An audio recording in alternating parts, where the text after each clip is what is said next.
તમારા નાના બેન ઓફ થઈ ગયા 5-6 વર્ષ એટલે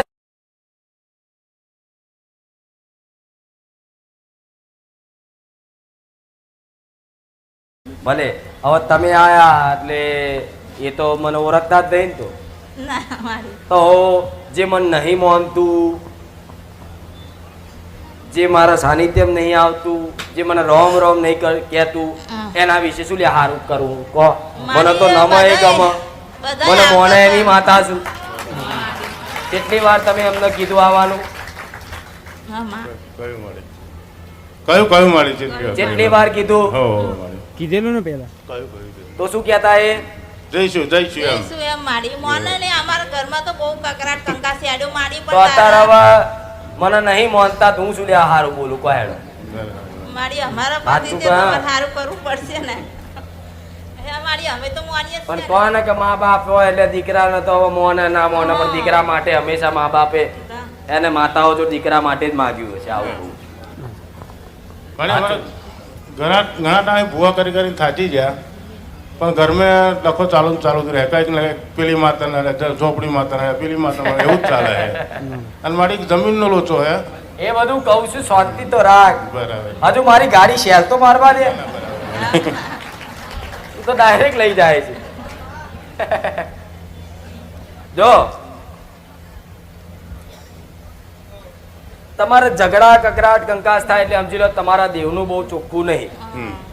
અડધું કુટુંબ આમ છે, અડધું કુટુંબ આમ છે. એવું છે મારી. અમુક ભાઈઓ આ બાજુ, અમુક ભાઈઓ આ બાજુ. તારા તો પાછા બે ભાઈઓ જ જોડે છે. સાચું ને?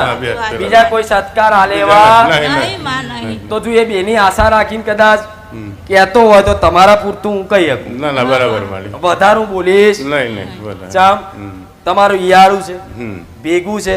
અને જો કદાચ મારી વાત તમે જે વ્યવહાર કરવા જાવ બીજા ના ગણગારે તો આમ થાય મારી ક્યાં નવા ભૂવા જાતે કરી લાવે છે અને અમે હેરાન થઈએ. એવું જ થાય મારી વાત સાચી કે છે ને એવું શું કે છે એ પાછળ બીજા મારા કાકાના બધા એમ જ કહે કે બધા નવા ભૂવા કરીને આમ થાય આવું બધું નહીં કરવાનું એટલે આ મોન જ નહીં એવું હોય એટલે તમારા લીધે અમે હેરાન થઈએ એમ.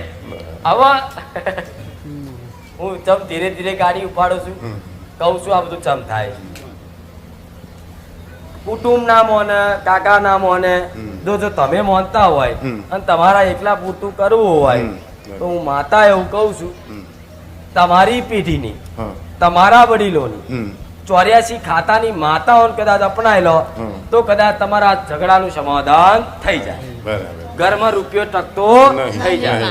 જમીન બમીન જયેલી છે એ આવી જાય. જે ડખો છે એ પતી જાય. એક નહીં બધે 5 વીઘા કે 5 વીઘા બરાબર મારી. 5 વીઘા મારી બરાબર મારી. આ એ તારા દેવે કીધું જો કદાચ 5 વીઘાની વાત સુધી કરી હોય કમ્પ્લેટ માપીને કહું છું પાછું. ના કમ્પ્લેટ મારી 5 વીઘો જો 5 વીઘા અને બધી જમીનનો ડખો પતાઈ અને ઘરમાં સુખ શાંતિ અને અજવાળા કરવા હોય મેલડીની શક્તિની જો કૃપા જોતી હોય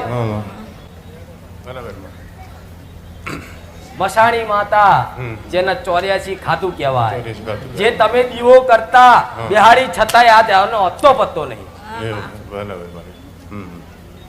જવાબ આલો ભાઈ ફટાફટ. બરાબર ભાઈ.